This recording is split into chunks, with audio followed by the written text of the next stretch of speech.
Salut à tous, bienvenue dans notre nouvelle émission Le saviez-vous? Aujourd'hui, nous avons le privilège d'accueillir M. Jean-Marie Hercule, un consultant en immigration. Il va nous parler des affaires de visa, les affaires pour permis de travail, pour résidence permanente. Donc, soyez de toute écoute avec nous, M. Jean-Marie Hercule. Mesdames et messieurs, bonjour, bonsoir. Tout dépend à quelle heure vous regardez cette émission.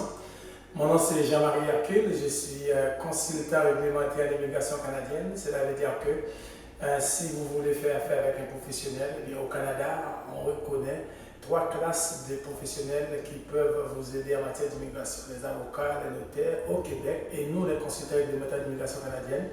Moi, je suis reconnu auprès du gouvernement fédéral par l'intermédiaire de CISR, CSIC et au Québec, c'est par l'intermédiaire de l'immigration du Québec. Donc l'immigration, c'est très important, fort souvent c'est un projet de vie. Donc avant de vous lancer là-dedans, avant de faire confiance à quelqu'un, rassurez-vous que cette personne est reconnue. Parce que lorsqu'on fait partie de notre professionnel, l'autre professionnel ne me défend pas en tant que professionnel, l'autre professionnel défend le public. Donc avant de dépenser des milliers de dollars, avant d'envoyer l'argent à qui que ce soit, rassurez-vous que cette personne est reconnue. Donc vous allez sur CSIC, il y a la liste de tous les consultants réglementés avec leur numéro de permis. Maintenant, vous allez sur Google également, l'immigration du Québec, la liste des consultants réglementés, vous allez voir leur nom, les adresses et si leurs permis sont actifs. Donc, un projet de vie, vous ne pouvez pas laisser ce projet entre les mains de n'importe qui.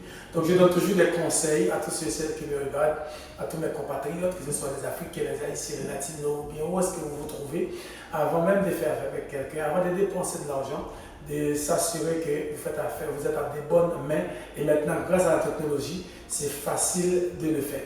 On m'appelle Jean-Marie Hercule, comme je vous ai dit tantôt, je suis consultant réglementaire à l'immigration canadienne. Mon bureau se trouve à Montréal, au 96 58 boulevard Saint-Michel, entre Sauvé et Industriel. Les téléphones du bureau, les 514 725 24, mon cellulaire 514 616 24.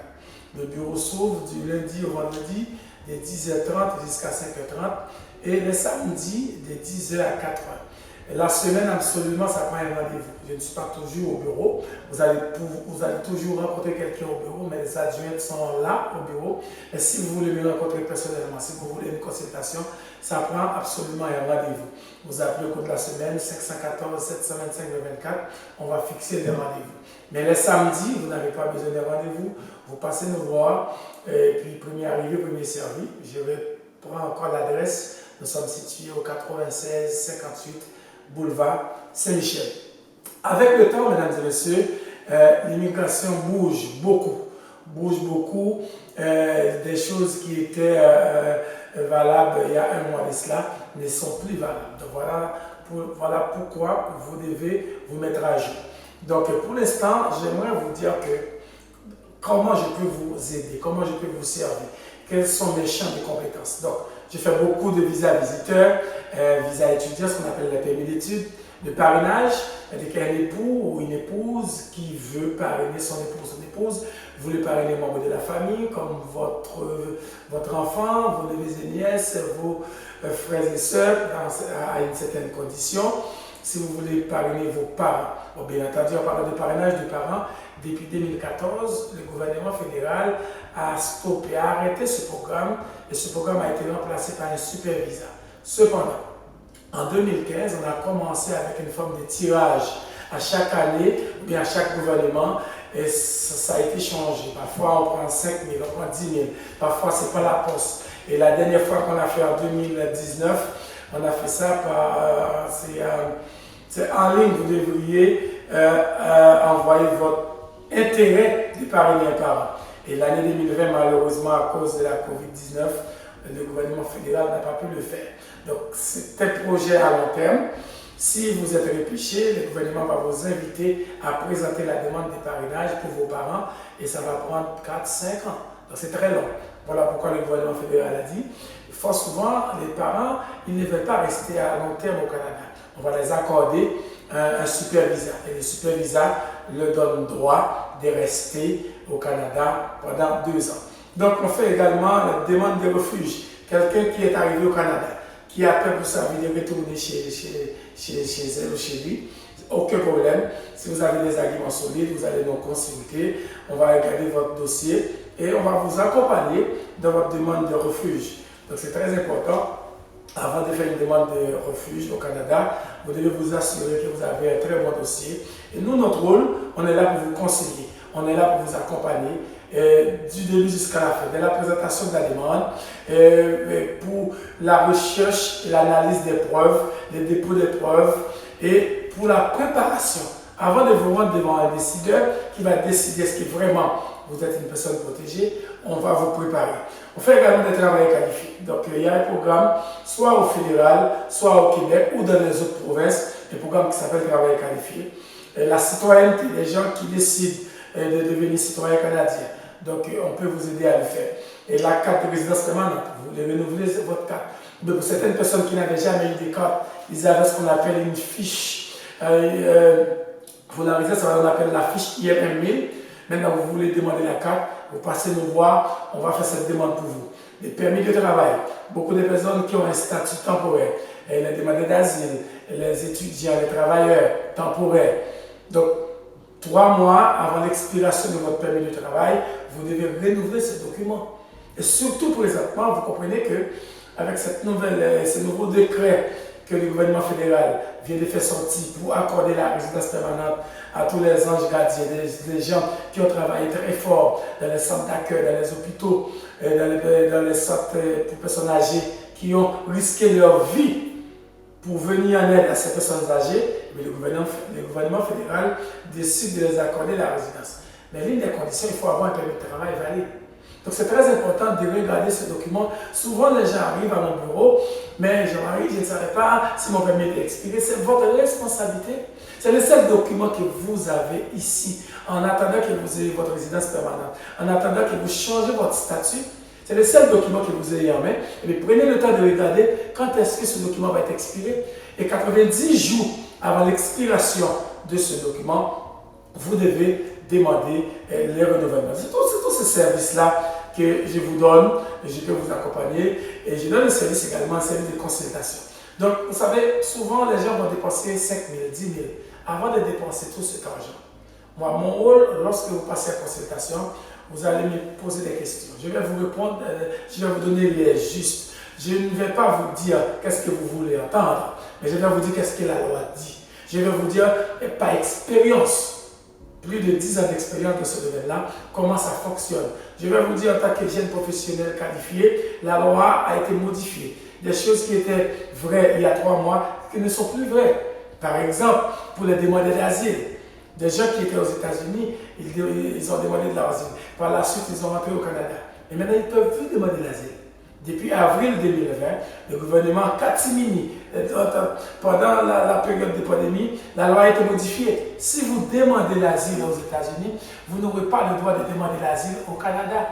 Donc, vous qui m'écoutez, qui me regardez, qui se trouvent aux États-Unis présentement, si vous avez un projet de venir au Canada pour habiter ou pour demander l'asile, si vous êtes de passage aux États-Unis, c'est dans votre intérêt de ne pas demander l'asile aux États-Unis.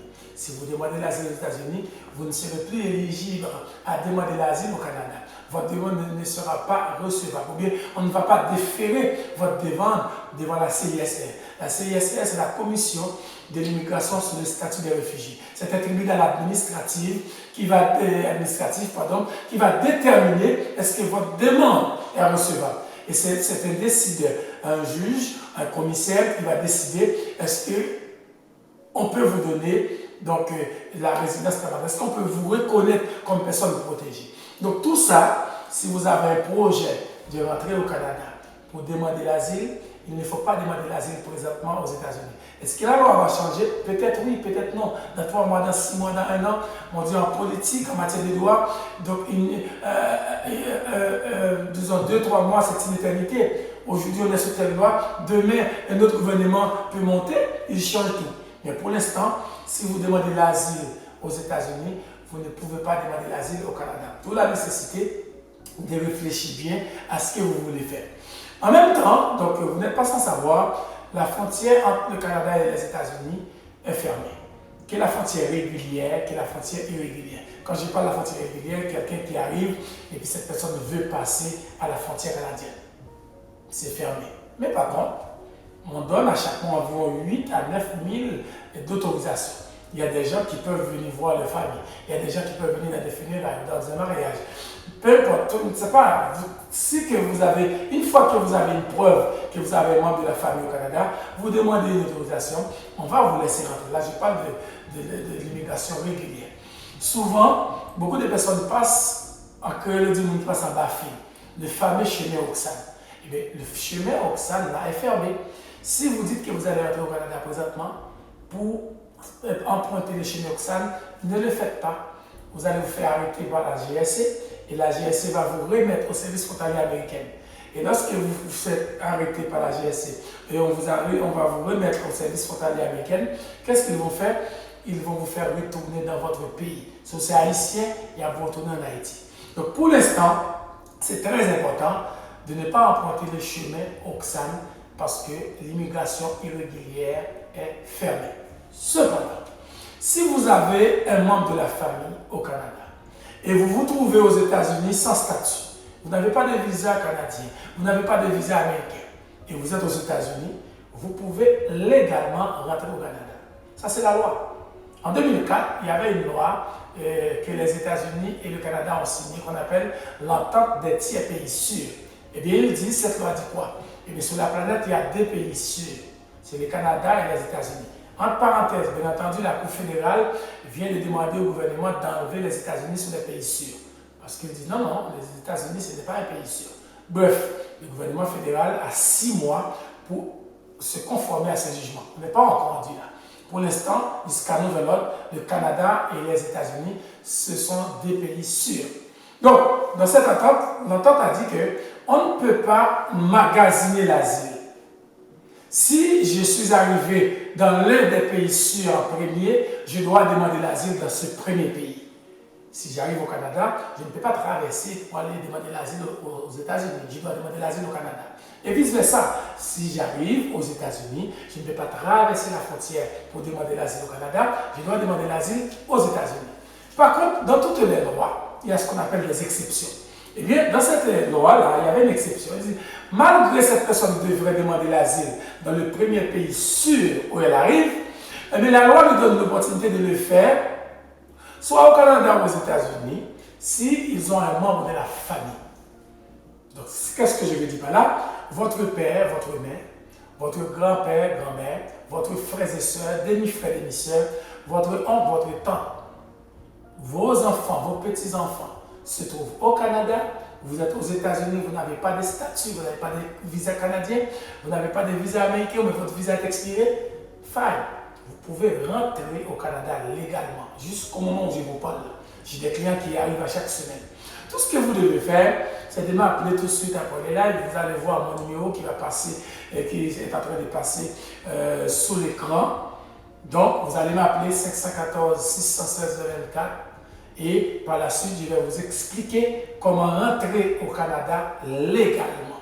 Vous n'allez pas passer dans le chemin Oxan, ou bien en bas fil. Vous allez vous présenter en personne à l'immigration au Canada, à la frontière. Mais ça, c'est une loi qui est valable pour nous. Ce n'est pas les gens qui veulent rentrer ni par bateau, ni par avion. Il faut emprunter la frontière terrestre. Donc, cette loi concerne des gens qui veulent entrer au Canada par la frontière terrestre. Si vous voulez savoir comment il fait, comment il parvenir, tout ce que vous devez faire, c'est de m'appeler tout de suite après le live, 514 616 24, et moi je vais vous donner les détails. Pour terminer, vous savez, depuis 5 mois, nous sommes en pandémie, et là maintenant, il n'y avait pas d'avion, il n'y avait pas de vol dans nos pays respectifs. Les Africains, les Haïtiens, les Latinos, des gens qui ne pouvaient pas retourner chez eux, et les Africains du Nord, le Maroc, l'Algérie, la Tunisie. Eh bien, il y a beaucoup de personnes qui ont fait cette erreur. Et bien, mon jeune mari, moi j'ai un visa de 10 ans, 5 ans, et puis moi je peux rester au Canada. Non. Si vous m'écoutez ce soir ou cet après-midi, tout dépend à l'heure où vous me regardez, un visa ne me donne pas droit de rester au Canada avec un État. Le visa me donne droit de rentrer au Canada. Une fois que je suis au Canada, je le dois de passer 6 mois légalement. À moins qu'un agent m'a dit, bon, écoute, monsieur, madame, je vous laisse rentrer, mais vous devez quitter le territoire dans 1 mois, dans 2 mois, dans 3 mois. Si un agent ne m'a pas donné une fiche de visiteur pour me dire de quitter le pays avant 6 mois, légalement, j'ai 6 mois que je peux passer dans le pays au moment où je suis rentré au Canada. Maintenant, par rapport au Covid, ces gens-là ne peuvent pas retourner chez eux.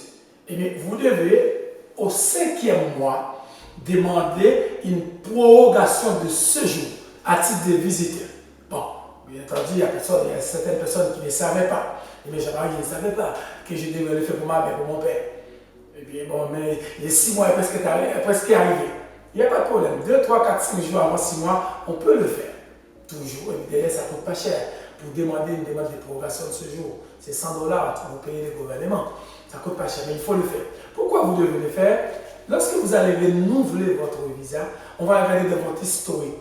L'agent d'immigration va dire, ah, vous êtes resté au Canada. Après 6 mois, vous êtes dans l'illégalité, vous n'avez pas demandé une prorogation.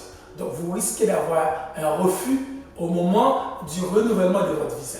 Donc, je le dis à haute voix. Donc, si vos parents se trouvent au Canada avec un visa à visiter de 5 ans, 7 ans, 10 ans, peu importe le nombre d'années, mais après 6 mois, ces gens-là sont dans l'illégalité.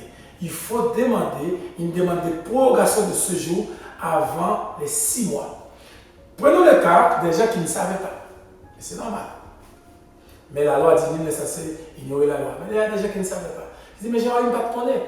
6 mois viennent passer. Et bien, la loi vous donne 90 jours encore pour demander une demande de rétablissement de statut. Comme je vous ai dit, mesdames et messieurs, après 90 jours, donc après soit 6 mois, vous devez demander une demande de prorogation de séjour. Et les 6 mois ont été écoulés, il faut demander une demande de rétablissement de statut. Là encore, vous allez passer me voir. Je vais vous encourager, je vais vous aider avec cette demande. Donc, il ne faut pas rester au Canada parce que vous avez un visa de 10 ans, 5 ans. Je répète, le visa ne me donne pas droit de résider vita Vietnam. Le visa me donne droit de rentrer légalement. Une fois sur le terrain, je peux passer 6 mois comme visiteur. Au-delà de 6 mois, il faut demander une demande de prorogation. Après, si je ne l'avais pas fait, il faut demander une demande de rétablissement des statuts.